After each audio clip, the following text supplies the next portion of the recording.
नमस्कार प्रिय विद्यार्थियों, आप सभी का स्वागत है आपके अपने YouTube channel Shukla study point में। मैं शिवम शुक्ला आप सभी दोस्तों का हार्दिक स्वागत करता हूं। आज के वीडियो के माध्यम से हम लोग चर्चा करेंगे पॉलिटिकल साइंस के बारे में। अगर आप बीए के प्रथम वर्ष प्रथम सेमेस्टर में एडमिशन लिए हैं और आप यह सोच रहे हैं कि हमको क्या पढ़ना है, कैसे पढ़ना है, तो पूरी जानकारी आज की वीडियो के माध्यम से मैं दूंगा। इससे पहले सिलेबस डिस्कशन की वीडियो ऑलरेडी मैं दे चुका हूं, लेकिन फिर भी मैं सिलेबस को डिस्कस करूंगा। राजनीति विज्ञान यानी पॉलिटिकल साइंस बीए प्रथम वर्ष प्रथम सेमेस्टर में आपको पढ़ना होता है भारतीय राष्ट्रीय आंदोलन और भारत का संविधान के बारे में। Indian national movement and constitution of India के बारे में आपको जानना होता है। तो दोस्तों इकाई 1 चैप्टर 1 के बारे में आज की वीडियो के माध्यम से चर्चा करेंगे। दोस्तों इकाई नंबर 1 में कम से कम 5 से 6 चैप्टर आपको पढ़ने होते हैं। तो पहले मैं दिखाऊंगा कितनी इकाई आपको पढ़नी है और हर एक इकाई में क्या क्या पढ़ने होते, कितने चैप्टर्स आपको पढ़ने हैं, यानी सिलेबस भी आपको दिखाऊंगा। सरल भाषा में हस्तलिखित नोट्स तैयार हुआ है आपके लिए 2027-28 सभी के लिए बहुत ही महत्वपूर्ण आपके लिए रहेगा ये, ठीक है। और सबसे इंपॉर्टेंट बात है कि ऑब्जेक्टिव प्रश्न 20 ऑब्जेक्टिव क्वेश्चंस हर एक यूनिट के बाद में रखे गए हैं, जो कि आपकी परीक्षा को ध्यान में रखते हुए तैयार किए गए हैं, ठीक है। और अति लघुत्तरीय, लघुत्तरीय, दीर्घोत्तरीय तैयारी आपकी साथ ही साथ में हो जाएगी, जैसे मैं पढ़ाता रहूंगा। और परीक्षा के अंतिम समय में तमाम प्रकार के नोट्स वगैरह आपको मिलते रहते हैं। Practice set, model paper, revision class, पिछले कई वर्षों के क्वेश्चन पेपर का सॉल्यूशन, सब कुछ आपको मिलता है एक ही जगह पर, मात्र शुक्ला स्टडी पॉइंट पर। तो सबसे पहले हम चर्चा करेंगे राजनीति शास्त्र या राजनीति विज्ञान के प्रथम वर्ष प्रथम सेमेस्टर में आपको पढ़ना है Indian national movement and constitution of India. इसका सिलेबस मैं ऑलरेडी बता चुका हूं, लेकिन एक बार फिर से आप देख लीजिएगा क्या क्या पढ़ना है। देखिए पहली इकाई में दोस्तों भारतीय राष्ट्रीय आंदोलन का जन्म, वृद्धि और राजनीतिक प्रवृत्तियों के बारे में आपको पढ़ना है। ये बहुत बड़ा चैप्टर वैसे अपने आप में यूनिट है, लेकिन इसको मैं सोचूंगा कि एक दो वीडियो के माध्यम से ही कवर करने का प्रयास आज के वीडियो के माध्यम से पूरा रहेगा कि आज ही के वीडियो के माध्यम से मैं कवर कर दूं, लेकिन अगर नहीं हो पाता तो फिर नेक्स्ट वीडियो आएगा उसमें मैं कवर करूंगा। देखिए भारतीय राष्ट्रीय आंदोलन का जन्म, यानी कि भारतीय राष्ट्रीय आंदोलन का क्या कारण रहा और इसकी पृष्ठभूमि को समझेंगे। फिर इसके बाद में भारतीय राष्ट्रीय आंदोलन की वृद्धि और विकास कैसे कैसे हो उसको देखेंगे, यानी growth and development Indian national movement का। फिर इसके बाद में भारतीय राष्ट्रीय आंदोलन में जो प्रमुख राजनीतिक प्रवृत्तियां रही उनके बारे में चर्चा करेंगे, खास करके जैसे चाहे वो असहयोग आंदोलन हो, चाहे सविनय अवज्ञा आंदोलन हो, या भारत छोड़ो आंदोलन हो, चंपारण वाला सत्याग्रह शुरुआत में हो गांधी जी के, या और छोटे मोटे आंदोलन हो या पार्टियों का गठन हो। चौथी बात भारतीय राष्ट्रीय आंदोलन के प्रमुख नेता और उनका क्या योगदान रहा है, इन सभी चीजों को हम चर्चा करने का प्रयास करेंगे इकाई संख्या 1 में, ठीक है। इकाई 2 में दोस्तों हम क्या पढ़ेंगे, इकाई 2 में हम लोग क्या अध्ययन करेंगे, इकाई 2 के अंतर्गत दोस्तों हम लोग अध्ययन करेंगे किसके बारे में, इकाई 2 के बारे में हम अध्ययन करेंगे संवैधानिक विकास के चरण, संविधान सभा का निर्माण कैसे हुआ, भारतीय संविधान का दर्शन और नागरिकता, यानी इंडियन नेशनल मूवमेंट को केवल एक इकाई के अंतर्गत पढ़ना है। यूनिट नंबर 1 से कम आपका 25-30 क्वेश्चन, मतलब 25-30 नंबर का क्वेश्चन आपका पूछा जाता है। तो इकाई संख्या 1 पर ज्यादा फोकस करिएगा, बाकी सारे प्रश्न आएंगे ही, लेकिन इकाई संख्या 1 से 30 प्रश्न आएंगे, बाकी 70% क्वेश्चन आपके बाकी इकाई के होंगे। देखिए संवैधानिक विकास के विभिन्न चरण, यानी संविधान का विकास कैसे कैसे और संविधान सभा का गठन से लेकर के सारी चीजें, संविधान सभा का निर्माण कैसे हुआ और उसकी संरचना क्या है, उसमें कौन कौन से लोग शामिल हुए, भारतीय संविधान का दर्शन, उद्देश्य और मूल भाव सब कुछ देखेंगे। नागरिकता प्राप्ति, नागरिकता कैसे प्राप्त करनी है, समाप्ति कैसे होती है उसकी, और प्रभावित करने वाले नागरिकता को कौन कौन से कारक है। अनुच्छेद दोस्तों 5 से लेकर के अनुच्छेद 11 तक भारतीय संविधान में नागरिकता का प्रावधान किया गया है, तो उसके बारे में आपको विस्तार से जान लेना है, ठीक है। फिर इसके बाद में इकाई 3 आता है।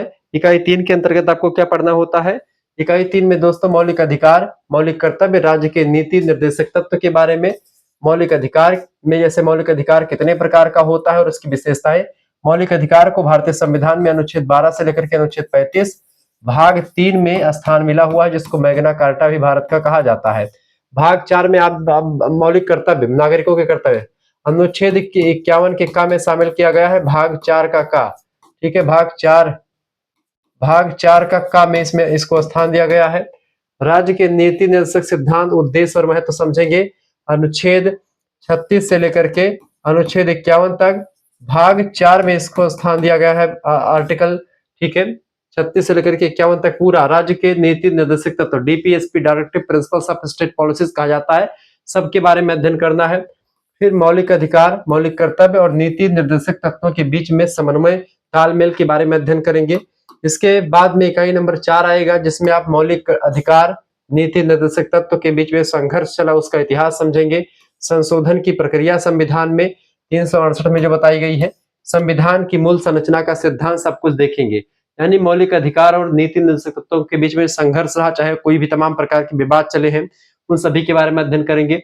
संविधान संशोधन की प्रक्रिया, अनुच्छेद और आवश्यकताएं क्या क्या होती है, संविधान में संशोधन करना है तो उसके लिए क्या जरूरत होती है, उन सभी चीजों के बारे में अध्ययन करेंगे।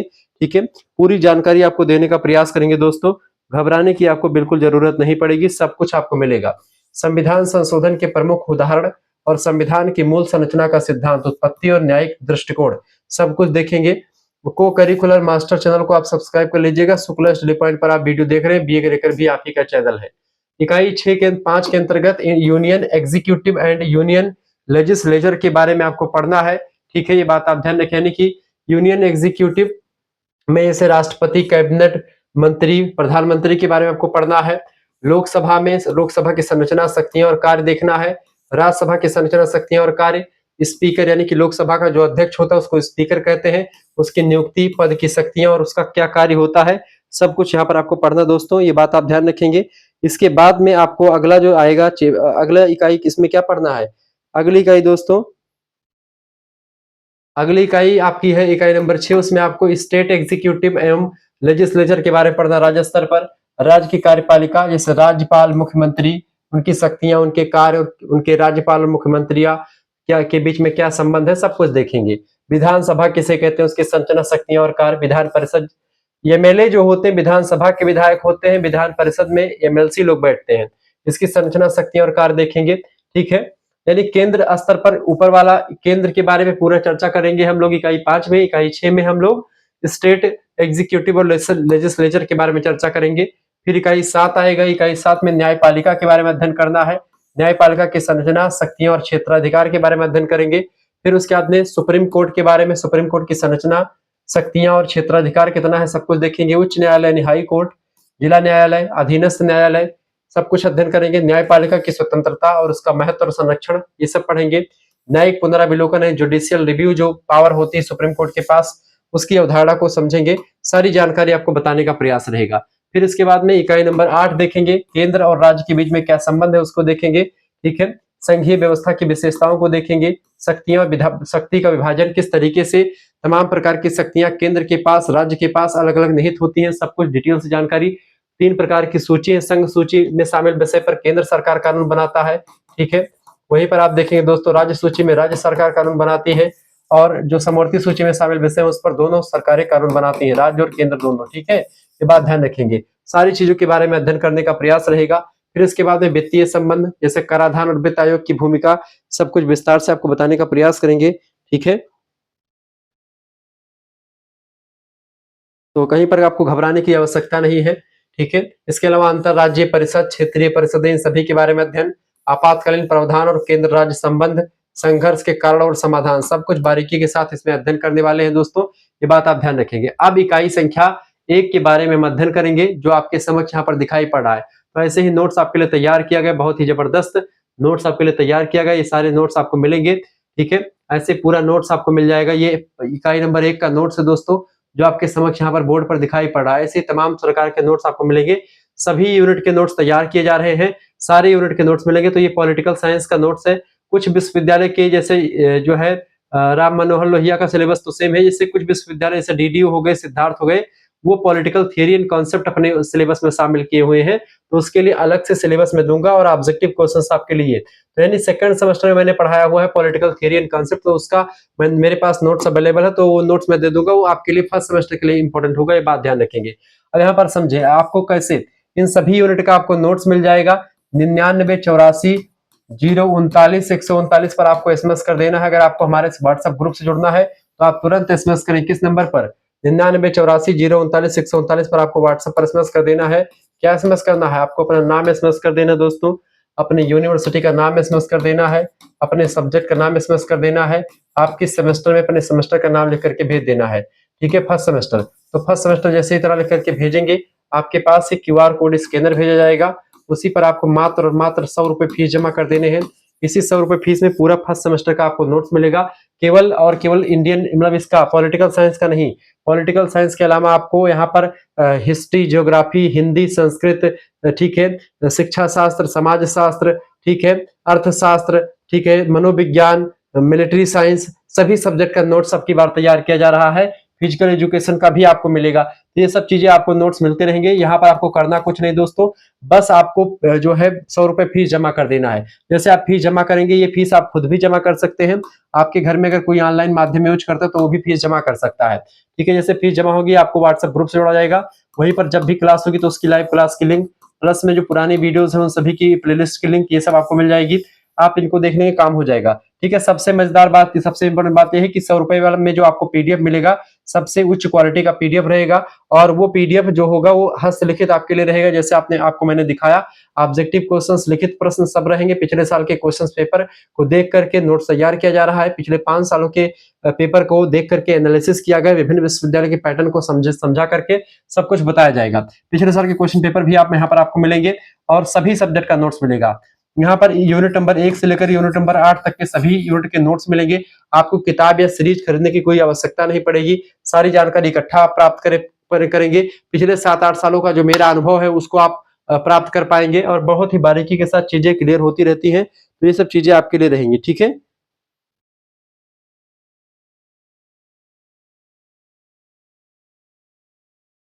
चले तो पे ये पूरा हो जाएगा। अब यहाँ पर क्या है, अगर आप first semester and second semester एक साथ फीस जमा करते दोनों सेमेस्टर का, तो फीस केवल 150 रुपए रह जाती है। यानी वैसे एक सेमेस्टर की फीस कितनी है, 100 रुपए है। दूसरे सेमेस्टर में आप जुड़ेंगे तो फिर उसकी फीस भी 100 रुपए बाद में लगेगी। तो इकट्ठा फीस जमा करने पर आपकी 200 रुपए न लग करके केवल और केवल 150 रुपए फीस में पूरा 1 साल तक की आपकी फीस जमा हो जाती है। 1 साल तक की फीस आपकी केवल और केवल 150 रुपए है। एक सेमेस्टर की फीस 100 रुपए है। इसमें आपको सभी सब्जेक्ट का नोट्स मिलेगा। आप किसी भी यूनिवर्सिटी के किसी भी कॉलेज में पढ़ रहे हैं, आपके लिए सब सारी चीजें अवेलेबल करवाई जाएंगी। ये बात ध्यान रखेंगे। जिनका भी syllabus political theory and concept वाला है वो अपना बता दीजिएगा। मैं उनके लिए सेकंड सेमेस्टर में मैंने पॉलिटिकल थियरी एंड कॉन्सेप्ट पढ़ाया हुआ है तो उसको मैं दे दूंगा। और उसमें आपको फर्स्ट सेमेस्टर वाला जो ये नोट्स होगा वो सेकंड में आपकी परीक्षा में पूछा जाएगा। यानी सेकंड सेमेस्टर में Indian national movement and constitution of India second semester में है और first semester political theory and concept है। तो कोई दिक्कत की बात नहीं, आप बस बता दीजिएगा कि गुरुजी मेरा सिलेबस ये है, मैं इस यूनिवर्सिटी से हूं, फिर उसके बाद में आपको दे दूंगा। ठीक है, तो आपको कहीं पर भटकना नहीं है। जैसे आप मान लेते सीरीज खरीदते मार्केट से, तो एक सब्जेक्ट की सीरीज कम से कम आपकी जो है 60 रुपए की आती है।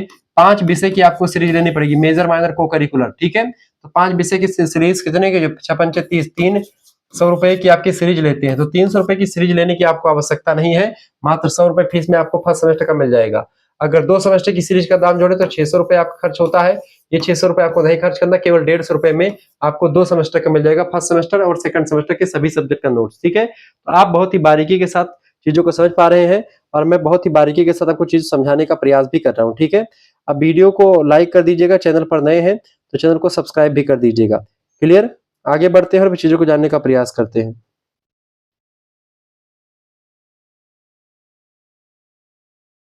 चले,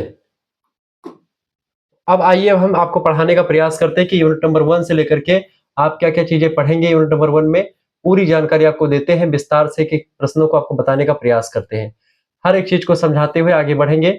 अब सबसे पहले आप समझते हैं भारतीय राष्ट्रीय आंदोलन का परिचय। ठीक है, भारतीय राष्ट्रीय आंदोलन, दोस्तों आंदोलन कोई ऐसे नहीं शुरू होता है, एक दिन की शुरुआत नहीं होती। आंदोलन एक कठिन प्रक्रिया, एक लंबी प्रक्रिया होती है और लंबी प्रक्रिया के द्वारा ही आंदोलन शुरू होता है। ठीक है, आंदोलन एक दिन की शुरुआत की प्रक्रिया नहीं कि एक दिन में आंदोलन शुरू हो जाएगा। ठीक है, आंदोलन बड़े लंबे समय से चलता है और वह एक प्रकार से अचानक से प्रस्फुटित नहीं होता है। ठीक है, इसके पीछे बहुत लंबी प्रक्रिया होती है। क्लियर, तो भारतीय राष्ट्रीय आंदोलन वह ऐतिहासिक प्रक्रिया है जिसके माध्यम से भारत के लोगों ने ब्रिटिश शासन के विरुद्ध संघर्ष करते हुए स्वतंत्रता प्राप्त की। क्योंकि क्या था कि 1600 में British east India company Bharat में व्यापार करने के उद्देश्य से आई थी, लेकिन धीरे धीरे करके उसने व्यापार किया और अपने प्रतिद्वंदी जैसे फ्रांस ईस्ट इंडिया कंपनी या डच या डेनिश, तमाम प्रकार के पुर्तगाली और जितने भी कंपनी आई थी ब्रिटिश मतलब कि जो पुर्तगाल से या अन्य देशों से, उनके आसपास यूरोपीय कंट्रीज से, उन सभी को पहले यहां से भगाया, अपना व्यापार पर एक अधिकार स्थापित किया। और जब एक अधिकार बाजार पर इनका हो जाता है, किसका, ब्रिटिशर्स का यानी कि ब्रिटेन के लोगों का यानी इंग्लैंड के लोगों का अगर शॉर्ट फॉर्म में कहें तो, ठीक है। तो जब इनका एकाधिकार हो जाता है तब यह यहाँ से कच्चा माल ले जाते हैं, और चूंकि इनके यहाँ पर आधुनिक यंत्रों का विकास हो चुका था और औद्योगिकरण का विकास हो चुका था, तो ये लोग मशीनों में ले जाकर के उसी कच्चे का माल को बनाते थे और वही पका माल फिर यहाँ मार्केट में, भारत के मार्केट में ला करके बेचते थे, और ऐसे में इनका काफी फायदा होता था। धीरे धीरे करके इनके पास पैसा रुपया खूब होता चला गया। धीरे धीरे ये मतलब कि आर्थिक मुद्दों से हट करके अब ये लोग प्रशासनिक मामलों में हस्तक्षेप करने लगते हैं। 1757 में प्लासी का युद्ध होता है, इसमें भारतीय लोगों की हार होती है, तमाम प्रकार के छोटे मोटे युद्ध होते हैं। फिर बक्सर का 1764 में होता है और सारी की सारी एक प्रकार से जो भारतीय सैनिक है वो हार जाते हैं।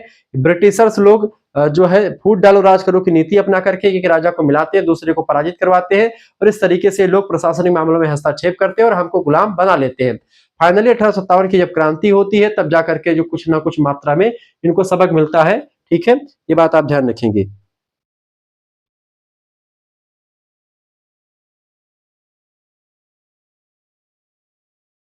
क्लियर। तो वही है, तो यह आंदोलन लगभग 1857 से प्रारंभ होकर के 1947 में भारत की स्वतंत्रता पर समाप्त होता है। 1857 में मंगल पांडे के द्वारा जो है चिंगारी लगाई गई, ठीक है। वो मैंने आपको बताया था कि मंगल पांडे नाम के एक जो है सैनिक थे, जो कि अंग्रेजों के ही सैनिक थे, मतलब भारत के ही थे लेकिन अंग्रेजों के यहाँ पर ही काम करते, चूंकि अंग्रेज के हम गुलाम थे। तो चाहे सैनिक में हो चाहे पुलिस में हो, तो अंग्रेजों से ही हमको सैलरी मिलती थी, उन्हीं का आदेश पालन करना होता था, भले ही वो सैलरी हमारे टैक्स से ही जाती रही हो। तब ऐसे में क्या हुआ कि मंगल पांडे को पता चला कि चर्बी लगे कारतूस मुंह से खोलना पड़ता है, जिसमें सुअर और गाय के मांस का प्रयोग होता है। ऐसे में इनके जो है धार्मिक जो है ठेस पहुंचा।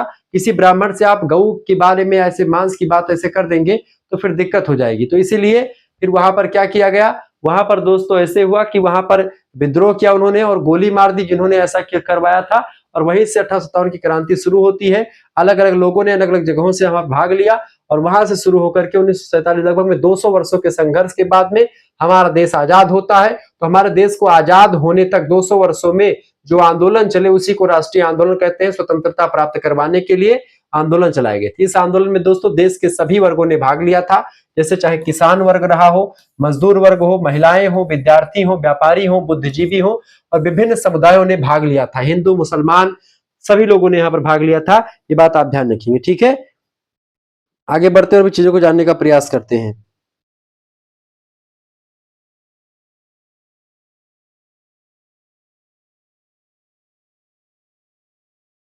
क्लियर। तो ये रहा आपका राष्ट्रीय आंदोलन का थोड़ा सा परिचय।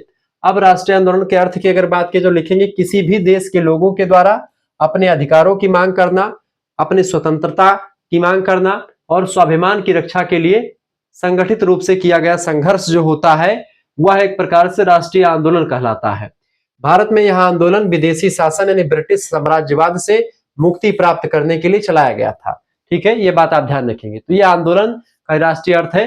तो ये विदेशी शासन चूंकि ब्रिटिश ईस्ट इंडिया कंपनी हम पर कब्जा कर चुकी थी, ऐसे में उनको यहाँ से खदेड़ने के लिए जो हमने विशेष आंदोलन चलाए, हमने संगठित होकर के आवाज उठाई, अपने अधिकारों की मांग करी, अपने स्वतंत्रता की मांग करी और अपने स्वाभिमान की रक्षा के लिए मांग करी, वह एक प्रकार से आंदोलन के जरिए ही किया गया। यह आंदोलन होता है भारतीय राष्ट्रवाद की अवधारणा। क्योंककि भारतीय राष्ट्रवाद जब आता है लोगों के अंदर, ठीक है, तभी जाकर के आंदोलन की उत्पत्ति होती है। जब हमको यह लगने लगता है, पहले चूंकि भारत 565 छोटी बड़ी रियासतों में बटा हुआ था, ऐसी स्थिति में उस समय के भारत में सबको एक करना मुश्किल होता था। ऐसे में तो एक राजा तो मान लेते अंग्रेजों का विरोध कर रहे थे, दूसरा उनका सपोर्ट कर रहा था। हम लोगों को यह लग ही नहीं रहा था शुरुआत दौर में कि हम पर अंग्रेजों ने कब्जा करके रखा है। हम तो उनको मात्र एक व्यापारी समझ करके यहाँ पर रहने दे रहे थे, लेकिन धीरे धीरे करके उनकी चाल हमारे समक्ष आने लगी। और जब हमको यह पता चला कि ये लोग हमको जो है बिगाड़ रहे हैं, गोरे लोग हम काले लोगों पर या हमारे गेहुआ कलर पर अपमान कर रहे हैं या हमको एक प्रकार से प्रताड़ित कर रहे हैं, तब जाकर के हमने आवाज उठाना शुरू किया। और इसके लिए बहुत ज्यादा चीजें हमारे समक्ष आई, जैसे कि इसमें आप देखते हैं तमाम प्रकार की चीजें सामने आती गई। आप यहाँ पर देखेंगे राष्ट्रवाद का उदय हुआ, नेशनलिज्म का उदय हुआ, ठीक है। तो ये चीजें हमारे लिए बहुत जरूरी थी। क्लियर। राष्ट्रवाद के उदय से क्या हुआ, लोगों को यह लगने लगा कि हमारा देश ही है, हमको ही गुलाम बना करके रखे हैं। ये एक प्रकार से ये चीजें हमको मतलब हम पहचान पाए। उससे पहले हमको पता ही नहीं था कि भाई पूरा भारत, ये अखंड भारत हमारा ही देश है, ठीक है। हम छोटे छोटे राज्यों में बटे हुए थे, आपस में ही लड़ भिड़ रहे थे। अंग्रेज लोग इसी का फायदा उठा करके, ठीक है, और वो एक प्रकार से अपना काम निपटा रहे थे, यही काम हो रहा था। भारतीय राष्ट्रवाद की अवधारणा समझिए। राष्ट्रवाद, नेशनलिज्म कैसे लोगों के अंदर आया? देखिए, राष्ट्रवाद का अर्थ है राष्ट्र के प्रति प्रेम, एकता, गौरव और समर्पण की भावना।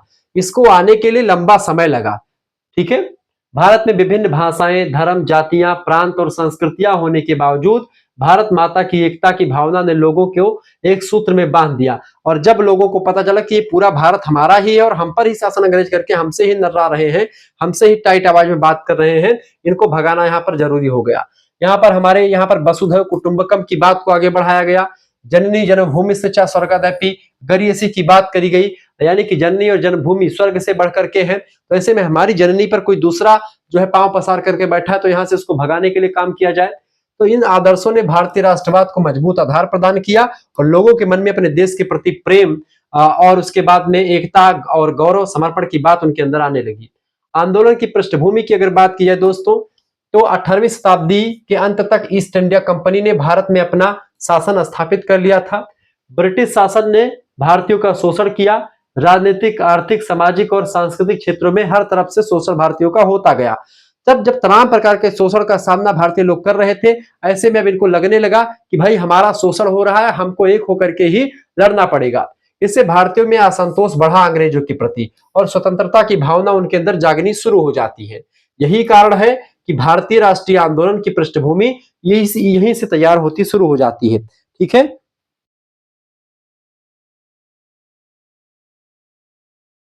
अब दोस्तों आगे बढ़ते हैं और भी चीजों को जानने का प्रयास करते हैं। अब राष्ट्रीय आंदोलन के जो कारण रहे हैं, यानी भारतीय राष्ट्रीय आंदोलन के विभिन्न कारण, उनको समझने का प्रयास करते हैं। हेडिंग डालेंगे भारतीय राष्ट्रीय आंदोलन के कारण। तो ये किसी भी आंदोलन के जन्म के पीछे कुछ ना कुछ कारण होते हैं। भारतीय राष्ट्रीय आंदोलन अनेक कारणों का परिणाम था। किन्हीं एक कारणों से भारतीय राष्ट्रीय आंदोलन नहीं हुआ, इसके पीछे कई कारण थे दोस्तों। एक एक कारण को हम समझने का प्रयास करते हैं, बहुत ही बारीकी के साथ चीजों को आपको बताएंगे, ठीक है। तो बिल्कुल आपको घबराने की आवश्यकता नहीं, क्योंकि यहाँ पर चीजें आपको क्लियर तरीके से मैं बताने वाला हूँ।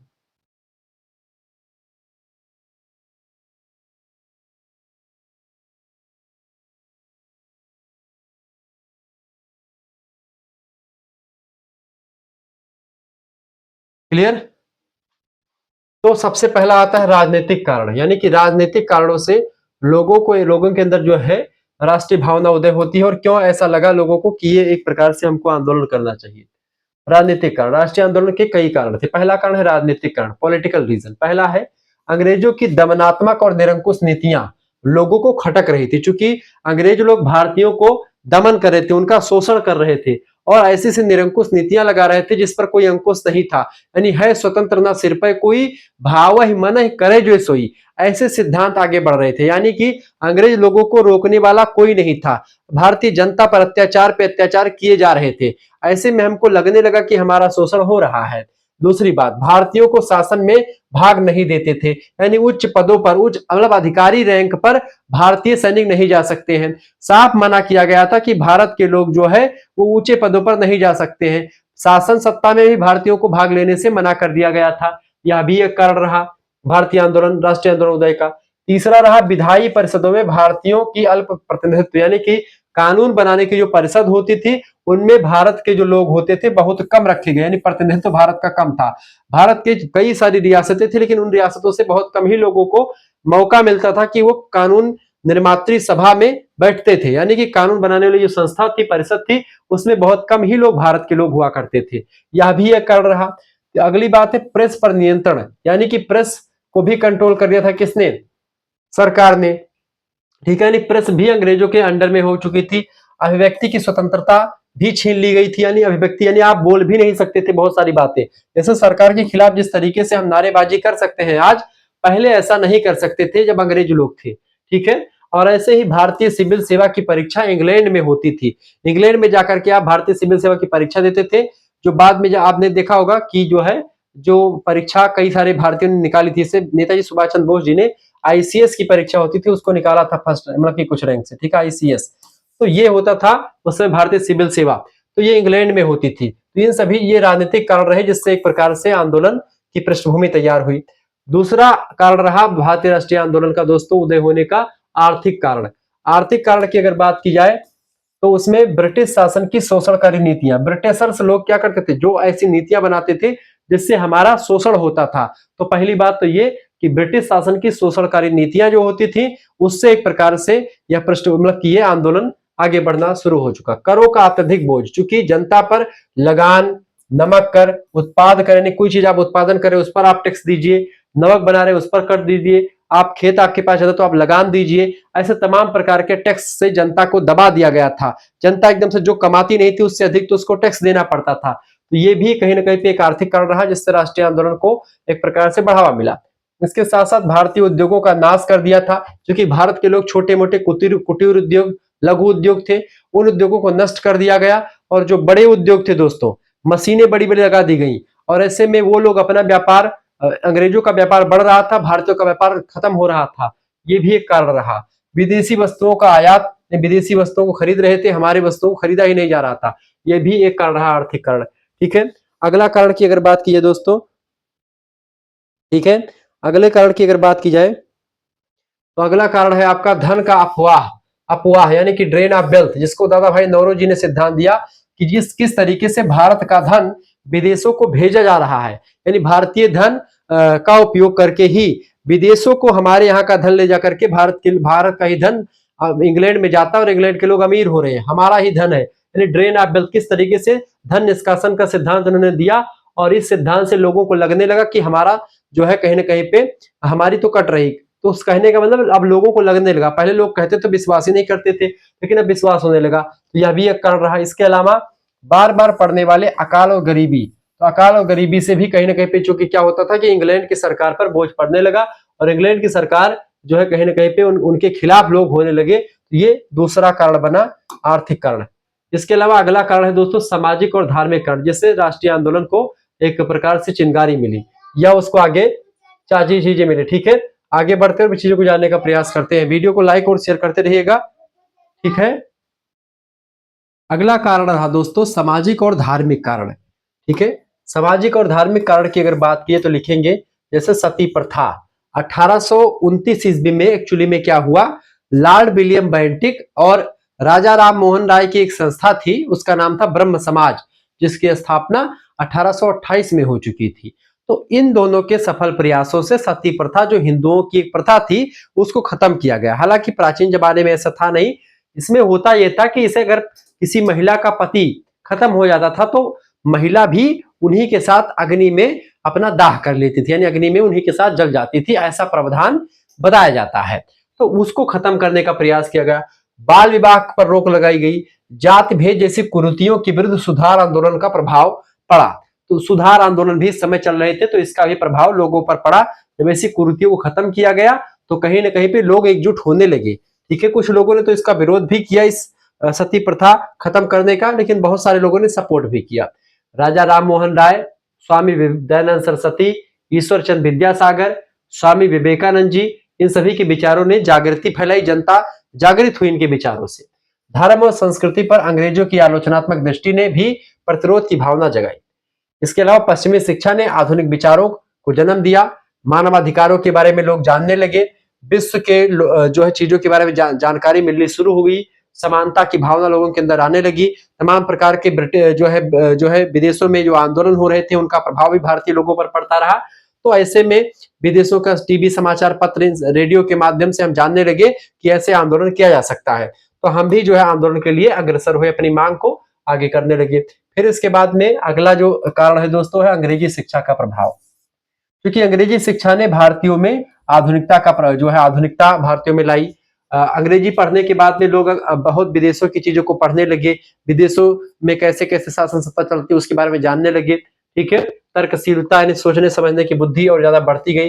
राष्ट्रवाद, नेशनलिज्म की भावना जो होती है उसका भी विकास हुआ इसमें। ठीक है, इससे एक नए शिक्षित मध्यम वर्ग का उदय हुआ अंग्रेजी शिक्षा के प्रभाव से। ठीक है, इस वर्ग ने देश की दयनीय स्थिति को समझा और सुधार तथा स्वतंत्रता के लिए संगठित हुआ, जो पढ़ा लिखा समाज था। तो इस तरीके से आगे बढ़े तमाम सारे आंदोलन। शुक्ला स्टडी पॉइंट चैनल को सब्सक्राइब कर लीजिएगा, को करिकुलर मास्टर चैनल को भी सब्सक्राइब कर लीजिएगा और बी करिकुलर चैनल को भी सब्सक्राइब कर लीजिएगा। तीनों चैनल आपकी परीक्षा की तैयारी के लिए बहुत ही बेस्ट है, बहुत ही जबरदस्त है। ठीक है, तो पेज नंबर 13 हो गया आपका, ये आपका हो गया ठीक है, फिर इसके बाद में आगे बढ़ते हैं और चीजों को जानने का प्रयास करते हैं। वीडियो को लाइक और शेयर कर दीजिएगा, ठीक है।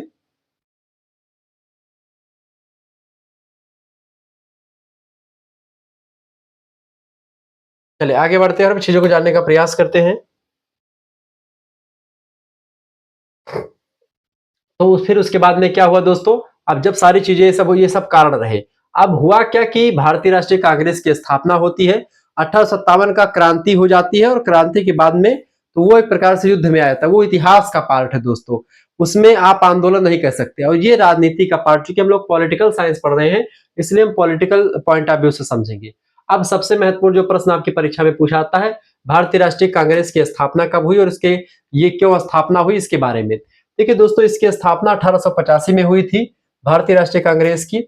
28 दिसंबर की डेट को 1885 को बंबई में हुई थी, ठीक है, मुंबई में, ठीक है। और गोकुलदास तेजपाल संस्कृत महाविद्यालय में इसकी स्थापना हुई थी।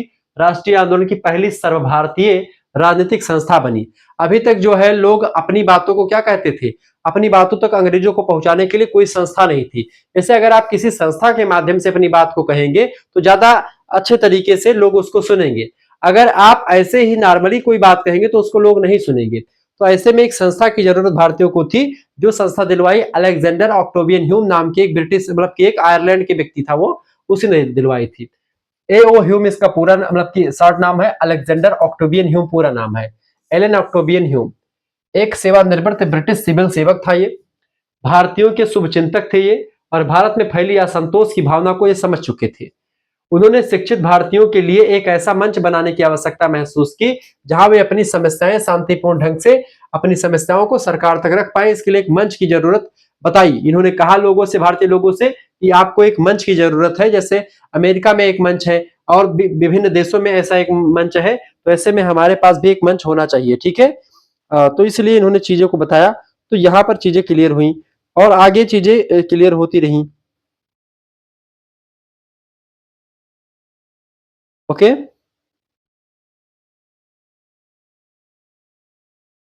आगे बढ़ते हुए चीजों को जानने का प्रयास करते हैं। वीडियो को लाइक और शेयर जरूर कर दीजिएगा, क्योंकि इसी प्रकार से इंफॉर्मेटिव वीडियो में लगातार आपके लिए लाता रहता हूं।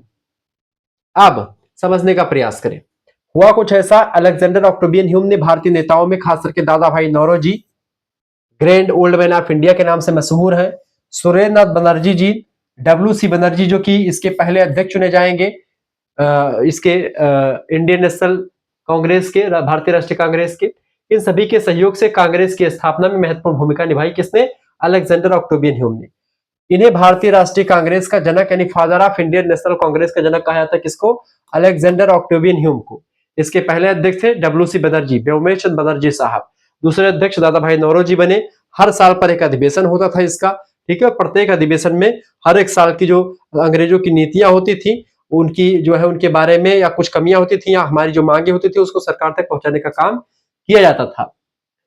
तो दोस्तों होता है प्रथम अधिवेशन, भारतीय राष्ट्रीय कांग्रेस का प्रथम अधिवेशन होता है। अब कांग्रेस का प्रथम अधिवेशन 28 से 31 दिसंबर तक चला 1885 को। बंबई का एक विश्वविद्यालय है, गोकुलदास तेजपाल संस्कृत महाविद्यालय, सभा भवन में आयोजित किया गया था। ये पहले पुणे में होने वाला था, ये मतलब कि ये एक प्रकार से अधिवेशन भारतीय राष्ट्रीय कांग्रेस की स्थापना पुणे में होनी थी, अधिवेशन पुणे में होना था, लेकिन वहां पर प्लेग फैला हुआ था, बीमारी फैली हुई थी, महामारी बहुत चरम पर थी, इसलिए वहां से स्थानांतरित करके इसको मुंबई में शिफ्ट किया गया और मुंबई में ये जो है पहला अधिवेशन किया गया। इसकी अध्यक्षता करी थी हमारे व्योमेश चंद्र बनर्जी साहब ने, जिनको डब्ल्यू सी बनर्जी कहा जाता है। प्रतिभागी 72 प्रतिनिधि इसमें जो है विभिन्न प्रांतों से आए थे और 72 लोग जो अलग अलग प्रांतों से प्रतिनिधित्व कर रहे थे, उन्होंने इसमें भाग लिया था। ये सभी शिक्षित, जागरूक और समाज सेवी लोग इसमें शामिल हुए थे। इस अधिवेशन में ब्रिटिश शासन के प्रति वफादारी व्यक्त करते हुए भारतीयों की समस्याओं को शांतिपूर्ण ढंग से प्रस्तुत करने का संकल्प लिया गया था। यानी कि हम जो है डांट डपट करके नहीं, ना कोई गाली गलौज करके, ना ही एक प्रकार से तेज आवाज में, बल्कि वफादारी व्यक्त करते हुए कि हम भाई आपके साथ हैं, अंग्रेज लोगों के साथ हैं हम। ऐसा शुरुआती दौर में आप देखेंगे हमारे कांग्रेस के जो नेता थे, उनका रवैया बहुत ही नॉर्मल रहता था, इसलिए इनको नरम दल कहते थे। मतलब ये बहुत नॉर्मल तरीके से चिट्ठी लिख करके, प्रार्थना पत्र के माध्यम से अपनी मांग को लिखते थे, लेकिन मांग वगैरह कोई स्वीकार नहीं की जाती थी। उद्देश्य इसका क्या था भारतीय राष्ट्रीय कांग्रेस का दोस्तों? इसकी स्थापना क्यों हुई, इसका किस उद्देश्य से इसकी स्थापना हुई? पहला उद्देश्य यह था कि भारत के विभिन्न भागों कि शिक्षित लोगों को एक मंच पर लाना इसका पहला उद्देश्य था। दूसरा उद्देश्य था राष्ट्रीय एकता और भाईचारे की भावना को बढ़ावा देना। तीसरा था भारतीयों और अंग्रेजों के बीच मैत्रीपूर्ण संबंध स्थापित करना। चौथा था दोस्तों भारतीयों की राजनीतिक, सामाजिक और आर्थिक समस्याओं का अध्ययन करना। पांचवा था इन समस्याओं के समाधान के लिए उचित मांगों और सुझावों को सरकार के समक्ष प्रस्तुत करना। तो ये सब एक प्रकार से इसके उद्देश्य थे भारतीय राष्ट्रीय कांग्रेस के। इसके अलावा स्वराज की भावना का प्रचार करना और जनता में राजनीतिक चेतना उत्पन्न करना कि अब आपकी भी एक संस्था है, भारतीयों की एक संस्था है जो कि इंडियन नेशनल कांग्रेस है। इस बात को लोगों तक पहुंचाने के लिए संस्था ने काफी काम किया। तो इन सभी उद्देश्य से इसकी स्थापना करी गई थी। ये सब चीजें ध्यान रखेंगे, ठीक है। आगे बढ़ते और भी चीजों को जानने का प्रयास करते हैं। अब इसका महत्व हम समझ लेते हैं दोस्तों, इसका महत्व, ठीक है। महत्व दोस्तों समझते हैं, इंपॉर्टेंस क्या था इसका भारतीय राष्ट्रीय कांग्रेस का। देखिए, कांग्रेस भारत की पहली राष्ट्रीय राजनीतिक संस्था थी। दूसरी बात, इसने भारतीयों को अपनी समस्याओं को संगठित रूप से रखने का एक मंच तैयार किया कि सभी देश की जितनी भी जनता है, जितने प्रतिनिधि हैं, अलग अलग जगह से आए हैं, सभी लोग अपनी अपनी समस्या को बताइए वहां पर अधिवेशन में, और उस अधिवेशन से फिर जो है अपना प्रार्थना पत्र लेकर के अंग्रेजों से डिमांड की जाती थी। कुछ चीजें स्वीकार होती थी, कुछ चीजें अस्वीकार होती थी, ये सब चीज चलती रही। इसने भारतीय राष्ट्रीय कांग्रेस ने राष्ट्रीय एकता को बढ़ावा दिया और स्वतंत्रता आंदोलन की नींव कांग्रेस के नेताओं के द्वारा ही रखी गई। इससे भारतीयों में राजनीतिक जागरूकता आई और आगे चल करके यही संस्था स्वतंत्रता आंदोलन की मुख्य धुरी बन करके उभरती है, ठीक है। ये था भारतीय राष्ट्रीय जो है एक प्रकार से कांग्रेस का उदय। अब भारतीय राष्ट्रीय कांग्रेस में दोस्तों दो युग आपको मिलेंगे। शुरुआती दौर को उदारवादी युग या नरमपंथी युग कहा जाता है, नरम दल कहा जाता है, और बाद वाले युग को दोस्तों गरम दल कहा जाता है। नरम दल की अगर बात की जाए, उदारवादी युग इसको कहते हैं। 1885 से 1905 का समय उदारवादी युग के नाम से मशहूर है। 1885 से 1905 लगभग 20 वर्षों का समय भारत के नेताओं ने एकदम दबे स्वर में अपनी बातों को अंग्रेजों तक पहुंचाने का काम किया। भारतीय राष्ट्रीय आंदोलन का उदारवादी युग कहलाता है। इस युग में कांग्रेस के नेता उदारवादी विचारधारा के पक्षधर थे। इसमें प्रमुख नेताओं में दादा भाई नौरोजी, फिरोज शाह मेहता, सुरेंद्र नाथ बनर्जी, गोपाल कृष्ण गोखले साहब, एम.जी. रानडे यानी महादेव गोविंद रानडे, ठीक है, बदरुद्दीन तैयब जी, आनंद मोहन बोस, ऐसे तमाम प्रकार के नेता इसमें शामिल रहे, ठीक है। ये सब नेता 1885 से 1905 तक लगभग 20 सालों का यह समय काल रहा, जो एक प्रकार से इसमें अंग्रेज लोगों की बुराई ज्यादा नहीं की गई थी और अपनी मांगों को बहुत ही डर डर करके बहुत ही नॉर्मल तरीके से बताई गई थी। उदारवादियों की मांगे क्या होती थी इसको देखते हैं। उदारवादी जो लोग होते थे दोस्तों, मांग क्या करते थे, राज्यों की विधायिकाओं का विस्तार किया जाए और उनके अधिकारों में वृद्धि की जाए, पहली मांग। दूसरी मांग इनकी होती थी अंग्रेजों से, भारतीयों को नौकरियों में समान अवसर दिया, यानी कि जैसे इंग्लैंड के जो है लोग जैसे नौकरी पाते हैं, ऐसे ही भारत के लोगों को भी नौकरी दिया जाए, समान अवसर, समान चीजें मिलती रहे। इसके अलावा वित्तीय विषयों पर भारतीयों का नियंत्रण हो, यानी कि ऐसे जो वित्तीय विषय हैं, जो रुपया पैसा वाले मामले, उस पर भी भारतीयों को कंट्रोल का अधिकार मिले। इसके अलावा भारतीयों को सिविल सेवा परीक्षा में सम्मिलित होने के लिए समान अवसर मिले, यानी कि सिविल सेवा की परीक्षा भारतीय लोग भी जो है दे सकते हैं और समान अवसर उनको भी दिया जाए। कोई उसमें जो है अंग्रेजों को विशेष छूट या भारतीयों के लिए विशेष प्रकरण की व्यवस्था ना की जाए, सभी को बराबर देखा जाए और सभी को बराबर तरीके से ट्रीट किया जाए, ठीक है। ये सब चीजें बताई गई। इसके अलावा दोस्तों भारत में प्रशासनिक सुधार और न्याय की समान व्यवस्था की जाए, ठीक है, ये भी मांगती है, यानी प्रशासनिक सुधार किया जाए और न्याय की समान व्यवस्था हो। अंग्रेजों का न्याय और भारतीय, मतलब भारतीय और अंग्रेजी, इस आधार पर गोरा और काला, इस आधार पर कोई भेदभाव ना किया जाए। और ऐसे यानी कि भारतीय तो इसके लिए न्याय दूसरे तरीके से और इंग्लैंड का है तो इसके लिए न्याय अलग तरीके से, ऐसी व्यवस्था ना की जाए, मतलब कि सभी को बराबर न्याय मिलना चाहिए। ब्रिटिश शासन का उद्देश्य भारत में स्वशासन की का क्रमिक प्राप्ति होना चाहिए, इस तरीके से यहाँ पर सारी मांगे थी। अच्छा, उदारवादियों के कार्य की अगर बात की, इनका क्या क्या कार्य रहा, उदारवादियों ने क्या काम किया। उदारवादियों ने दोस्तों जनमत का निर्माण किया, क्योंकि जनता को एक मंच दिया और तमाम लोगों को इकट्ठा किया। सरकार को याचिकाएं, प्रार्थना पत्र और निवेदन देना इन्होंने काम किया, यानी कि सरकार को याचिका समय समय पर कोई प्रार्थना पत्र हुआ, निवेदन करना हुआ कोई चीज, तो ये लोग लिख करके दियाते थे कांग्रेस के लोग। समाचार पत्रों और सभाओं के माध्यम से लोगों में जागृति फैलाने का काम, ठीक है, जानकारी देने का काम ये संस्था करती रही। सामाजिक कुरीतियों के विरुद्ध आवाज उठाना भी इसका काम रहा। भारत के आर्थिक शोषण का पर्दाफाश भी इस संस्था ने किया, खास करके दादा भाई नौरोजी ने अंग्रेजों की पूरी कुंडली खोल करके रख दी, ठीक है। सॉफ्ट तरीके से बहुत ही स्वीट पॉइजन देने का काम इस संस्था ने अंग्रेजों को किया उस समय, ठीक है। कुछ लोगों ने इसको कहा कि भाई ये उतनी अच्छी नहीं है, लेकिन फिर भी बहुत अच्छी संस्था मानी जाती थी उस समय। उदारवादियों की उपलब्धियां क्या क्या, यानी कि क्या क्या हासिल किया इन लोगों ने।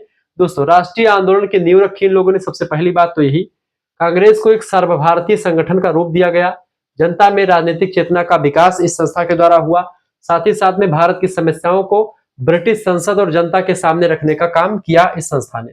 आने वाले उग्रवादी और गांधीवादी आंदोलनों की पृष्ठभूमि भी तैयार करने का काम इसी जो है कांग्रेस के उदारवादी समय ने किया, उदारवादी युग ने किया।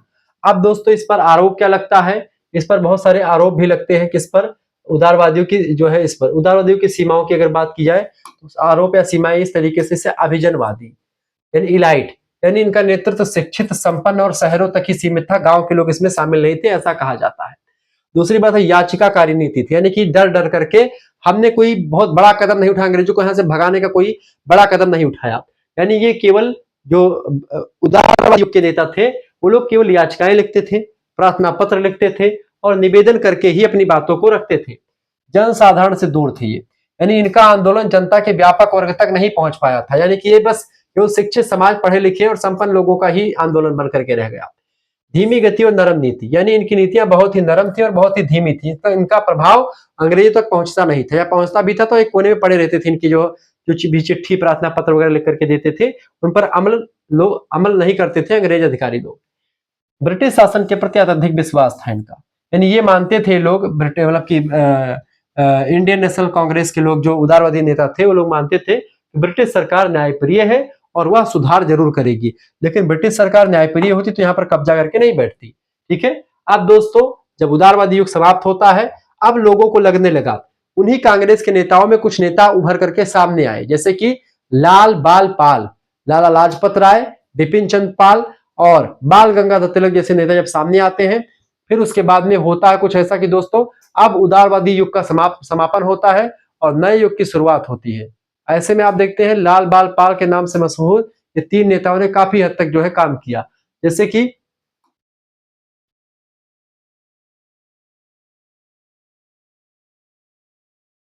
1905 से 1919 तक का काल जो रहा भारतीय राष्ट्रीय आंदोलन का, उग्रवादी युग कहलाता है। ठीक है। इस समय दोस्तों क्या हुआ, 1905 में बंगाल का विभाजन किया गया और इसी की विरोध में दोस्तों अब लोगों को लगने लगा हिंदू मुसलमान के आधार पर बंगाल का विभाजन किया गया। क्योंकि बंगाल दोस्तों जो था वो एक प्रकार से दो भागों में था, मतलब उसमें बंगाल बहुत बड़ा था। जैसे आज का जो बांग्लादेश है वो होता था पश्चिम, वो होता था पूर्वी बंगाल, और आज का जो बंगाल है, हमारा बंगाल जो भारत में पश्चिम बंगाल था। जो हमारा बंगाल है वहां पर हिंदू ज्यादा थे और जो बांग्लादेश है वहां पर मुसलमान ज्यादा थे। तो मुसलमान और हिंदू के आधार पर बंटवारा कर दिया गया और चूंकि बंगाल के लोग ज्यादा पढ़े लिखे थे तो वहां से आवाजें बहुत उठ रही थी, इसीलिए उसको धर्म के आधार पर, धर्म की हिंसा में झोंकने का काम करने का ये लोग अंग्रेज लोग करते थे। तो वहीं पर एक उदारवाद के नेताओं को मतलब कि हटा करके कांग्रेस दो भागों में बट गया, नरम दल और गरम दल। 1905 से 1919 का काल भारतीय राष्ट्रीय आंदोलन का उग्रवादी युग कहलाता है। इस युग में नरम दल की अपेक्षा उग्र दल का प्रभाव बढ़ा। इस समय स्वराज की मांग तेज हुई और स्पष्ट रूप से मांग उठाना शुरू हो चुका था।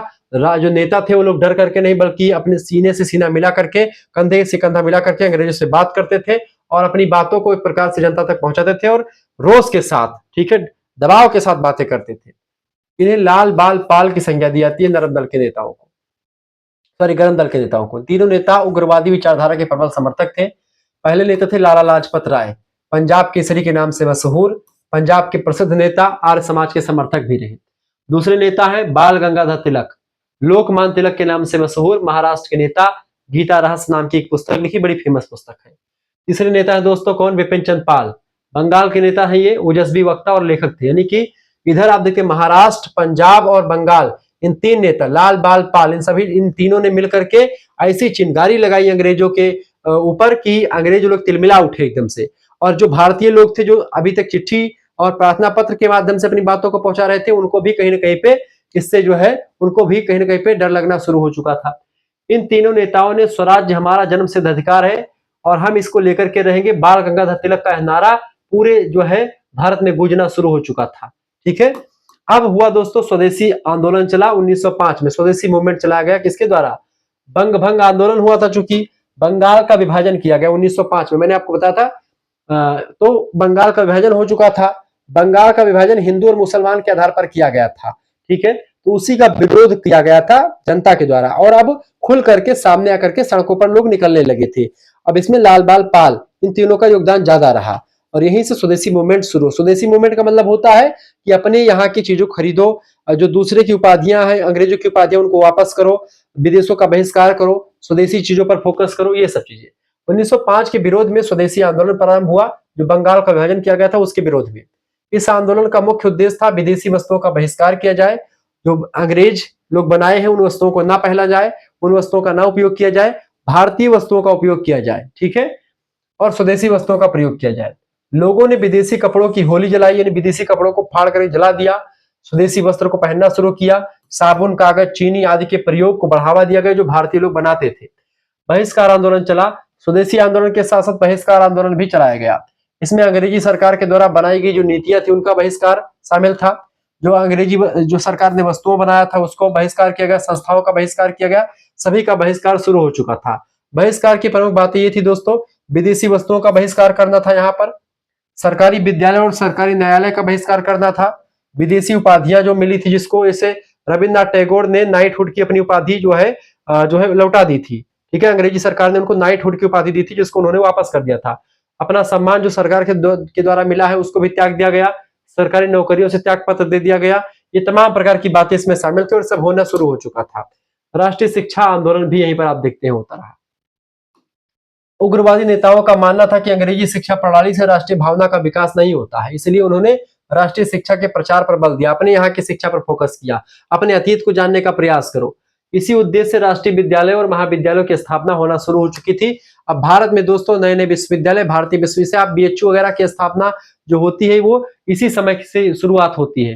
प्रमुख संस्थाओं की अगर बात करें, national council of education Bengal में स्थापना हुआ, बंगाल नेशनल कॉलेज कोलकाता में बना, भारत धर्म महामंडल ये बना। इन संस्थाओं का उद्देश्य था कि राष्ट्रीय भावना से युक्त शिक्षा दिया जाए, देशभक्त नागरिक को तैयार किया जाए, ऐसे विश्वविद्यालय बनाने शुरू किए गए। उग्रवादी युग ने भारतीय राष्ट्रीय आंदोलन को नई दिशा दी और इस युग में स्वराज्य की मांग तेज हुई और जनता आंदोलन से सीधा जुड़ाव बढ़ा और यह आंदोलन काफी हद तक सफल रहा, ठीक है। इससे अंग्रेजों को एकदम से लगने लगा कि भारत के लोग अब केवल चिट्ठी लिख करके और प्रार्थना पत्र के माध्यम से अपनी बातों को नहीं कहेंगे, आप सीने से सीना मिला करके और आंखों से आंखें मिला करके बात करेंगे, ठीक है। अब दोस्तों आगे होता है बंग भंग। ये बंगाल विभाजन का जो किया गया था वो क्या था, 1905 में दोस्तों कुछ हुआ ऐसा, लॉर्ड कर्जन उस समय बंगाल का प्रांत का जो है वो था, क्या नाम है, मुखिया था, मतलब कि वायसराय था। 1905 में लॉर्ड कर्जन ने बंगाल प्रांत का विभाजन कर दिया और इस अन्यायपूर्ण निर्णय के विरोध में जो आंदोलन हुआ उसे बंग भंग आंदोलन कहा जाता है। क्योंकि बंगाल का विभाजन किया क्यों गया था, क्योंकि बंगाल बहुत बड़ा प्रांत था, ऐसा इन्होंने कहा कि बंगाल चूंकि बहुत बड़ा प्रांत है, प्रशासन में कठिनाई होती थी, या एक बहाना था मात्र उनका, ठीक है। अंग्रेजों की फूट डालो की नीति और राज करो की नीति यहाँ पर काम कर रही थी, क्योंकि उन्होंने सोचा कि बंगाल के लोग ज्यादा पढ़े लिखे निकल रहे हैं और बंगाल को हिंदू मुसलमान में आपस में फंसा दो, ठीक है, क्योंकि वहां पर हिंदू मुसलमान काफी संख्या में रहते हैं, तो वहां पर ऐसी नीति अपनाई गई। बंगाल में राष्ट्रीय चेतना का तेजी से प्रचार हो रहा था जिसे अंग्रेज दबाना चाहते थे। बंगाली लोग शिक्षित, संगठित और राजनीतिक रूप से जागरूक हो रहे थे पहले से, क्योंकि यहाँ पर और भी तमाम प्रकार के लोग रहा करते थे। मुस्लिम बहुत बहुल पूर्वी बंगाल को अलग करके मुसलमानों को अलग राजनीतिक आधार देने का काम यहाँ पर किया गया था, जिसके विरोध में आंदोलन हुआ। इसका खूब जम करके विरोध हो, भारत में मुसलमान हिंदू सभी लोगों ने इसका विरोध किया। 7 अगस्त 1905 को कलकत्ता टाउन हॉल में विशाल सभा होती है। वंदे मातरम का नारा पूरे देश में गूंज उठा। इसी हाल से विदेशी वस्तुओं का बहिष्कार किया गया, स्वदेशी वस्तुओं के उपयोग पर बल दिया गया। इस आंदोलन में रक्षाबंधन के रूप में हिंदू मुस्लिम एकता का प्रदर्शन यहाँ पर किया गया। छात्रों, महिलाओं और व्यापारियों ने भी इस आंदोलन में भाग लिया। अब जो आंदोलन अभी तक जो उदारवादी आंदोलन था, जो केवल शिक्षित वर्ग तक सीमित था, केवल जो है बड़े वर्ग तक सीमित था, अब वो छोटे वर्गों में भी आने लगा। महिलाएं भी, व्यापारी भी, छात्र भी सब शामिल होने लगे। नेताओं ने सभाएं, जुलूस, हड़तालें और प्रदर्शन करने शुरू कर दिए। स्वराज्य, स्वदेशी, बहिष्कार और राष्ट्रीय शिक्षा के कार्यक्रम लगातार चलते रहे और इस तरीके से तमाम लोगों के अंदर अपने देश के प्रति जो है प्रेम उमड़ करके सामने आने लगा और तमाम प्रकार के रचनाएं होने लगी। तमाम प्रकार के जो है पत्र पत्रिकाओं के माध्यम से लोगों को जगाने का प्रयास किया जाने लगा। परिणाम यह निकला दोस्तों इसका कि यह आंदोलन पूरे भारत में फैल चुका था। भारत का बच्चा बच्चा और भारत के हर एक वर्ग में यह आंदोलन अपनी छाप छोड़ रहा था। इसी के साथ साथ अंग्रेज सरकार को विभाजन वापस लेना पड़ा। इतना भीषण आंदोलन था कि अंग्रेज सरकार को इस आंदोलन को वापस लेना पड़ा। आप खुद ही सोचो कि आंदोलन वापस करना पड़े, सरकार की यह मजबूरी मजबूरी नहीं बल्कि हमारी जीत थी। अंग्रेज सरकार को विभाजन वापस लेना पड़ा। 16 अक्टूबर 1905 को विभाजन लागू हुआ था, परंतु विरोध बहुत तीव्र रहा। और दोस्तों फिर हुआ कुछ ऐसा कि 12 दिसंबर की डेट को 1911 को लॉर्ड हार्डिंग ने घोषणा की कि बंग भंग निरस्त किया जाएगा और बंगाल का पुनः एकीकरण किया गया। पश्चिम बंगाल, बिहार, उड़ीसा एक साथ कर दिए गए। आंदोलन ने राष्ट्रीय जागरण को एक और अधिक बल दिया। और आप देखते हैं 5 सालों के बाद में लगातार आंदोलन होते रहे। और 1911 में चूंकि क्या था, 1911 में दोस्तों दिल्ली दरबार का आयोजन किया गया था और वहां से विदेशी एक राजा था, क्या नाम था, प्रिंस ऑफ वेल्स, वो भारत में आने वाले थे। और उन्हीं के आने के लिए चूंकि यहाँ पर आंदोलन हो रहे थे तो उस आंदोलन को दबाने के लिए बंगाल विभाजन को वापस लेना पड़ा। और चूंकि भारतीय लोगों का आंदोलन काफी हद तक प्रभावित किया उन लोगों को। ऐतिहासिक महत्व, यह भारतीय स्वतंत्रता संग्राम में एक महत्वपूर्ण मोड़ सिद्ध हुआ। इसने स्वदेशी बहिष्कार और राष्ट्रीय शिक्षा जैसे कार्यक्रमों को जन्म दिया। इस आंदोलन ने भारतीयों में आत्मनिर्भरता, स्वाभिमान की भावना को जागृत किया। यहाँ से उग्रवादी नेताओं का प्रभाव बढ़ा और कांग्रेस में उग्रवाद की नींव बढ़ी। अब लोग जो है किसी भी कोई भी आंदोलन, कोई भी अगर नियम आता था उसका तुरंत खुल करके विरोध होता था। विदेशी वस्तुओं का बहिष्कार हो रहा था, सब कुछ हो रहा था। हिंदू मुस्लिम एकता की भावना को यहाँ पर इस आंदोलन से बल मिला। रक्षाबंधन समारोह किया गया। राष्ट्रवाद की ज्वाला जन जन तक पहुंची और अंग्रेजों की नींव यहाँ पर हिल जाती है। अंग्रेज लोग या इस आंदोलन से एकदम से जो है हिल जाते हैं और वो एक प्रकार से आगे की रणनीति बनाने के लिए विवश हो जाते हैं। ठीक है, इस तरीके से ये आंदोलन का ऐतिहासिक महत्व रहता है। फिर इसके बाद में दोस्तों आता है मुस्लिम लीग। मुस्लिम लीग यहाँ पर एक जो है संस्था बनती है। मुस्लिम लीग की स्थापना और लखनऊ का समझौता होता है। मुस्लिम लीग 1906 में आप देखते हैं इसकी स्थापना होती है। यह भी एक फैक्टर रहता है। मुस्लिम लीग 30 दिसंबर 1906 को ढाका, जो बंगाल में पड़ता है, अब बांग्लादेश में पड़ता है। पहले बंगाल का हिस्सा होता था ढाका। ढाका में चूंकि मुसलमान बहुत ज्यादा थे तो वहां पर मुसलमानों को एकत्रित करने के लिए मुस्लिम लीग की स्थापना की गई। इसके संस्थापक नेता थे नवाब सलीमुल्लाह खान। इसके स्थापना में आगा खां साहब, मोहसिन उल मुल्क, वकीर हसन, ये सब प्रमुख नेता शामिल थे। यह स्थापना मुसलमानों के राजनीतिक अधिकारों की रक्षा के हेतु करी गई थी। वैसे मुस्लिम लीग को कुछ लोग कहते हैं कि यह एक प्रकार से अंग्रेजों का एक खेल था, अंग्रेजों का एक दांव था। चूंकि बंग भंग सही तरीके से चल नहीं रहा था तो मुसलमानों को एकत्रित करने के लिए, उनको अलग देश की शुरुआती मांग देने के लिए, मुसलमानों को अलग करने के लिए एक मुस्लिम लीग की स्थापना करवानी शुरू की गई। हालांकि आप सोचो, जब एक प्रकार से भारतीय राष्ट्रीय कांग्रेस जैसी बड़ी संस्था थी तो मुस्लिम लीग की स्थापना करना क्यों पड़ा? ठीक है, इसके पीछे लॉजिक ये है कि यह एक प्रकार से दोस्तों कहीं ना कहीं पे ये वित्त पोषित जो था यह आंदोलन, ये मुस्लिम लीग की स्थापना दोस्तों, ये एक प्रकार से आप देखेंगे अंग्रेजों के पक्षधर थे और अंग्रेजों से बस अपने देश की मांग करते थे कि मुसलमानों के लिए अलग देश की मांग की जाए। मुस्लिम लीग का यही काम था। उद्देश्य इसका यह था कि मुसलमानों के राजनीतिक अधिकारों और हितों की रक्षा करना, ब्रिटिश सरकार के प्रति निष्ठा और वफादारी बनाए रखना। यहाँ पर एक बात, ये ब्रिटिशर्स की कभी विरोध नहीं करते थे। मुस्लिम लीग के लोग हमेशा आप देखेंगे ये लोग अंग्रेजों के वफादार बनकर के रहना चाहते थे कि अंग्रेज लोग हमको कुछ ना कुछ देंगे जरूर। मुसलमानों को सरकारी सेवाओं में उचित प्रतिनिधित्व दिलाने के लिए मुस्लिम लीग की स्थापना की गई। पृथक निर्वाचन मंडल यानी कि सेपरेट इलेक्टोरेट की व्यवस्था बनाए रखना के लिए मुस्लिम लीग की स्थापना करी गई, ताकि मुसलमानों के लिए अलग से निर्वाचन की व्यवस्था करी जाए। यानी मुसलमान के इलाकों में केवल मुसलमान ही लड़ेगा, ऐसी व्यवस्था। मुसलमानों के शैक्षिक, सामाजिक और आर्थिक उन्नति को बढ़ावा देने के लिए भी यह एक प्रकार से मुस्लिम लीग की स्थापना हुई। कांग्रेस लीग का संबंध क्या रहा? मुस्लिम लीग और कांग्रेस के बीच में क्या संबंध रहा, इसको समझते थोड़ा सा। प्रारंभ में कांग्रेस और लीग के विचारों में काफी अंतर था। शुरुआत में आप देखेंगे कि बहुत ज्यादा संघर्ष आपको दिखाई पड़ेगा, बहुत ज्यादा डिफरेंस दिखाई पड़ेगा और दोनों का विचार मिलता जुलता नहीं दिखेगा। कांग्रेस राष्ट्रीय आंदोलन चला रही थी, जबकि मुस्लिम लीग शुरू में ब्रिटिश समर्थक थी और ब्रिटेन का साथ दे रही थी, ब्रिटिश ईस्ट इंडिया कंपनी का साथ दे रही थी। 1909 में क्या होता है, मार्ले मिंटो सुधार में पृथक निर्वाचन मंडल की मान्यता मिलने के बाद लीग का प्रभाव बढ़ जाता है। क्योंकि मार्ले मिंटो सुधार जो 1909 का भारत शासन अधिनियम आता है, उस अधिनियम के द्वारा अंग्रेजों ने मुसलमानों के लिए अलग से निर्वाचन मंडल की स्थापना कर दी। ऐसे में अंग्रेजों का प्रभाव बढ़ गया, मुसलमानों को ज्यादा पावर मिल गई और मुस्लिम लीग का प्रभाव बढ़ चुका था। फिर 1913 के बाद धीरे धीरे दोनों दलों में निकटता आने शुरू हो जाती है। मुस्लिम लीग और जो है मुसलमानों को भी लगने लगा कि अंग्रेज लोग किसी के सगे नहीं है। अब ये लोग भी कहीं ना कहीं पे थोड़ा बहुत विरोध अंग्रेजों का करना शुरू कर देते हैं और जो है जो भारतीय राष्ट्रीय कांग्रेस है उसके विचारों के तरफ बढ़ने शुरू करते हैं। प्रथम विश्व युद्ध के दौरान ब्रिटिश नीतियों से असंतोष की वजह से दोनों में सहयोग की भावना विकसित हुई। चूंकि 1914 में प्रथम विश्व युद्ध हुआ, यहाँ से कई सारे जो है सैनिक जो थे मुसलमान के हिंदू के सब गए थे लड़ने के लिए इंग्लैंड की तरफ से। 1914 से 1918 तक चला था युद्ध, जिसमें इंग्लैंड विजयी हुआ था और विजयी होने का कारण जो था भारतीय सैनिक ही थे, जैसे मुसलमान सैनिक और हिंदू सैनिक भी थे। लीग ने भेजे थे, कांग्रेस ने भी भेजे थे।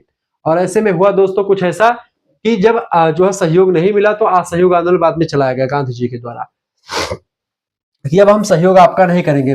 भारतीय लोगों ने सहयोग किया था और अंग्रेज लोगों ने कहा था कि भाई अगर हमारा सहयोग आप करेंगे तो हम छोड़ करके चले जाएंगे और आपको जो है हम स्वराज दे देंगे। लखनऊ का समझौता 1916 में होता है। 1916 में कांग्रेस और मुस्लिम लीग के बीच लखनऊ में ऐतिहासिक समझौता हुआ, जिसे लखनऊ पैक्ट के नाम से जाना जाता है।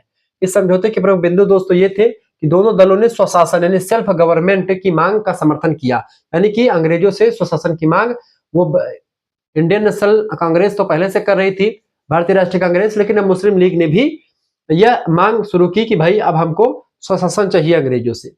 पृथक निर्वाचन मंडल की व्यवस्था को कांग्रेस ने स्वीकार कर लिया, चूंकि कांग्रेस इसी का विरोध कर रही थी कि मुसलमानों के लिए अलग से निर्वाचन पद्धति क्यों आ चुकी है, ये नहीं आनी चाहिए, सभी के लिए समान चीजें रहनी चाहिए। लेकिन अंग्रेजों की इस व्यवस्था को कांग्रेस ने स्वीकार कर लिया कि भाई जब ये भी सेल्फ गवर्नमेंट की मांग कर रहा है मुस्लिम लीग, तो चलते हैं, कोई बात नहीं, इनकी भी बातों को मान लेते हैं। फिर मुसलमानों को उनकी जनसंख्या से अधिक प्रतिनिधित्व देने पर सहमति बन जाती, जैसे पंजाब, बंगाल, इन इलाकों में मुसलमान ज्यादा थे। पंजाब प्रांत केवल अब आज का इंग्लैंड जो हमारा इंडिया का प्रांत है पंजाब, और एक पंजाब आपका पाकिस्तान में भी है, तो पंजाब जो पाकिस्तान में वहां पर मुस्लिम ज्यादा है, अपने यहाँ पर सिख ज्यादा है। यहाँ के जो हिंदू सिख जो हैं और वहां पर मुसलमान लोग जो हैं, तो उन दोनों मतलब कि जहां पर मुसलमान ज्यादा है वहां पर जनसंख्या अधिक है, तो प्रतिनिधित्व वहां पर भी मुसलमानों को ज्यादा मिले। इस बात से कांग्रेस ने जो है इस बात को स्वीकार कर लिया। कांग्रेस इस बात को डिने नहीं कर पाई, मना नहीं कर पाई, इसको भी कांग्रेस ने स्वीकार कर लिया कि भले कोई बात नहीं, मुसलमान हमारे साथ रहेंगे तो अंग्रेजों को भगाना आसान रहेगा। प्रांतों में निर्वाचित सदस्यों की बहुसंख्या बढ़ाने और कार्यपालिका में भारतीयों की भागीदारी बढ़ाने की मांग भी यहाँ पर करी गई। ठीक है, यह समझौता भारतीय राष्ट्रीय आंदोलन में एक मील का पत्थर सिद्ध हुआ और लखनऊ पैक्ट से दोस्तों कहीं ना कहीं पे अंग्रेज को एक आघात हुआ कि भाई जो अंग्रेज का भी एक टट्टू बना हुआ था मुस्लिम लीग, अब वह जो है कांग्रेस से मिल चुका है, अब जो है वो अंग्रेजों के लिए काम नहीं करेगा।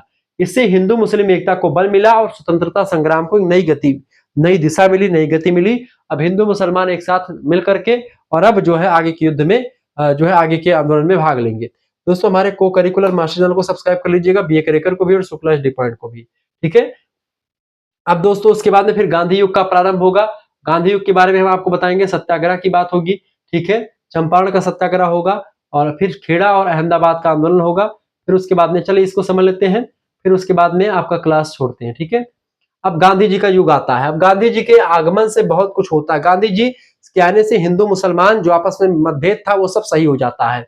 दोस्तों गांधी का युग 1915 में गांधी जी भारत आगमन होता है, क्योंकि दक्षिण अफ्रीका में वो काले और गोरों का जो विवाद चल रहा था। दक्षिण अफ्रीका में कुछ सफेद लोग हैं, कुछ करिया लोग, कुछ गुरहर लोग, वहां पर रंग भेद का मामला खूब चल रहा था। गांधी जी ने उस रंग भेद का आंदोलन किया, उसको विरोध में, और उसको सफल बनाया।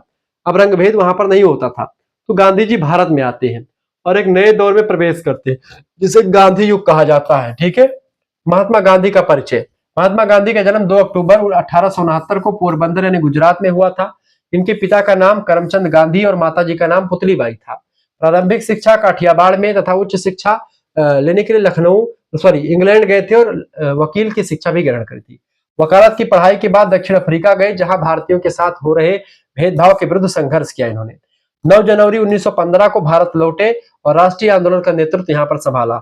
सत्य, अहिंसा, ब्रह्मचर्य, अपरिग्रह और स्वदेशी इनके प्रमुख सिद्धांत थे। इन्हें राष्ट्रपिता की उपाधि से सम्मानित किया गया और महात्मा गांधी के आने से कहीं न कहीं पे हिंदू मुस्लिम एकता काफी हद तक आगे बढ़ी।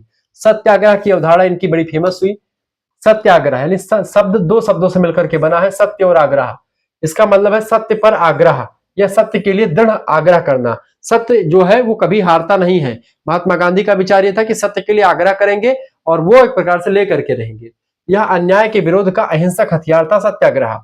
इसमें किसी भी प्रकार की हिंसा नहीं की जाती, बल्कि आत्मबल, नैतिक बल और जनमत का प्रयोग किया जाता है और इसका प्रयोग करके जो है जनता को एकत्र किया जाता है और विपक्षी जो है विपक्षियों को धराशाही किया जाता है बिना किसी हथियार उठाए। इसका उद्देश्य विरोधी के हृदय परिवर्तन के द्वारा न्याय प्राप्त करना, यानी सत्य के लिए आग्रह करेंगे तो एक समय ऐसा आएगा कि अंग्रेज लोगों का मन बदल जाएगा और वो हमको आजादी दे देंगे। ठीक है, गांधी जी ने सत्याग्रह को जन संघर्ष का शक्तिशाली साधन बनाया और इस तरीके से गांधी जी ने सत्याग्रह शुरू किया। चंपारण में इनका जो सत्याग्रह हुआ पहला 1917 में हुआ दोस्तों, यह गांधी जी का चंपारण सत्याग्रह 1917 में हुआ। यह गांधी जी का भारत में पहला सफल सत्याग्रह था 1917 का। ठीक है, बिहार के चंपारण जिला पड़ता है, वहां पर नील की खेती के लिए किसानों पर अत्याचार हो रहा था और किसानों को नील की खेती जबरन करने के लिए जो है मोटिवेट किया जाता है कि भाई कि आप किसान मतलब यही खेती करनी, नील की खेती आपको जबरदस्ती करनी होती थी। अंग्रेजों की 3 कठिया प्रथा के कारण से किसानों को जबरन अपनी जमीन का 3 हिस्सा, 3 कठिया पद्धति मतलब कि अपनी जमीन का 3 हिस्सा, आपके पास अगर 9 बीघा खेत है, ठीक है, तो उसका 3 हिस्सा यानी कि इसमें आप कम से कम 1/9 गुणे 1/3 यानी कि 3 त्रिका 9, 3 बीघा पर आप कम से कम खेती करेंगे। किसकी? 3 बीघा पर कम से कम आप नील की खेती करेंगे, इसके लिए बाध्य होना पड़ता था, ये चीज थी। गांधी जी ने किसानों के समर्थन में चंपारण गए बिहार में और आंदोलन चलाया। परिणाम स्वरूप क्या हुआ? 3 कठिया प्रथा समाप्त होती है और किसानों को यहां से राहत मिलती है। इससे गांधी जी देशव्यापी नेता के रूप में उभर करके सामने आते हैं और फिर उसके बाद में और भी आंदोलन के लिए वो आगे बढ़ते हैं। अब होता दोस्तों चंपारण के बाद में जब उनको चंपारण में जो है फायदा मिलता है तो उन्होंने खेड़ा और अहमदाबाद का आंदोलन किया 1918 में ही। खेड़ा सत्याग्रह क्या था?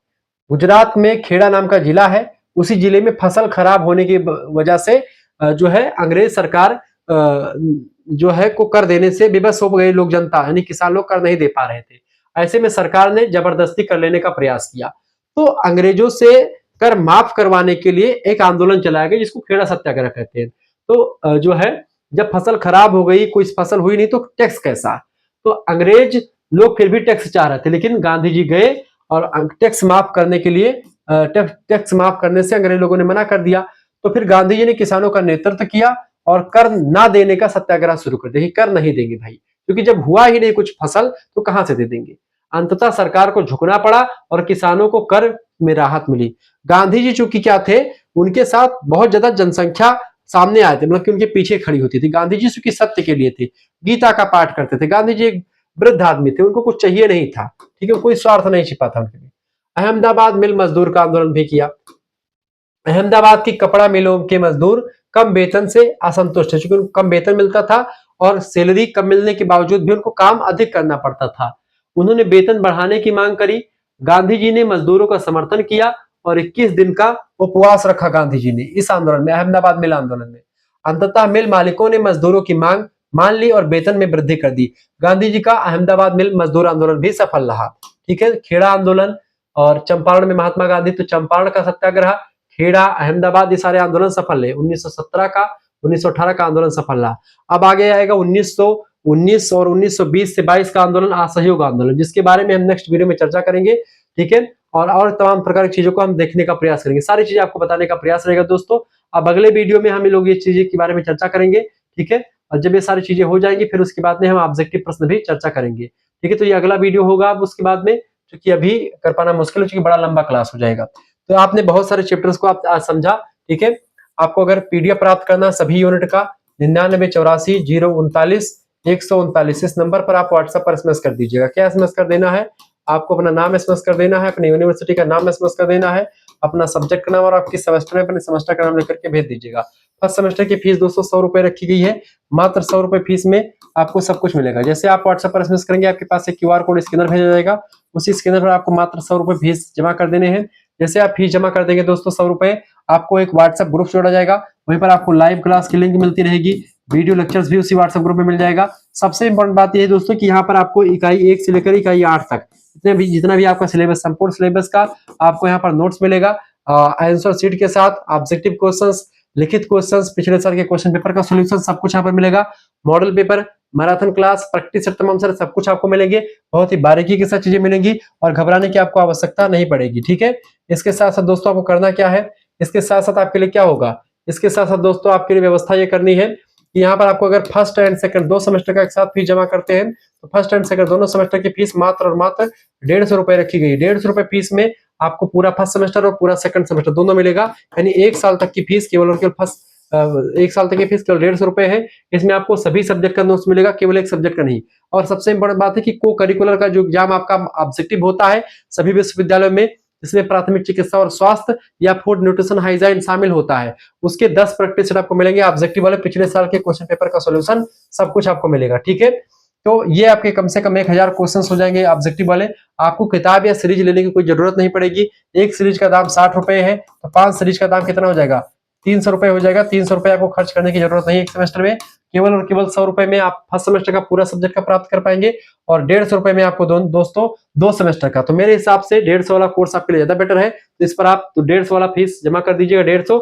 इसमें आपको फर्स्ट सेमेस्टर जैसे पेपर आपका हो जाएगा, फिर सेकंड सेमेस्टर का नोट्स शुरुआत से क्लास उसे मिलना शुरू हो जाएगा सेकंड सेमेस्टर का। तो आपके लिए फायदेमंद क्या होगा दोस्तों? 150 वाला कोर्स तुरंत एसएमएस करें 9984 पर व्हाट्सएप पर एसएमएस कीजिएगा, आपको जोड़ दिया जाएगा। या फीस आप खुद भी जमा कर सकते हैं, किसी दूसरे से भी आप जमा करवा सकते हैं। सभी विश्वविद्यालय के बच्चे हमसे पढ़ सकते हैं। मिलते हैं फिर नेक्स्ट वीडियो में, तब तक के लिए जय हिंद जय भारत। आप सभी का बहुत बहुत धन्यवाद। हमारे साथ जुड़ने के लिए इसी प्रकार से अपना प्यार दुलार हमेशा बना रखें। बहुत बहुत धन्यवाद। ठीक है, तो इस नंबर पर तुरंत एसएमएस कीजिए, देर मत कीजिए। ठीक है, मात्र और मात्र 100 रुपए फीस में फर्स्ट सेमेस्टर पूरा और 2 सेमेस्टर का इकट्ठा फीस जमा करने पर आपका फायदा होगा 150 रुपए में पूरा फर्स्ट सेमेस्टर, पूरा सेकंड सेमेस्टर सभी सब्जेक्ट का नोट्स आपको मिलेगा, हर एक यूनिट का नोट्स। धन्यवाद।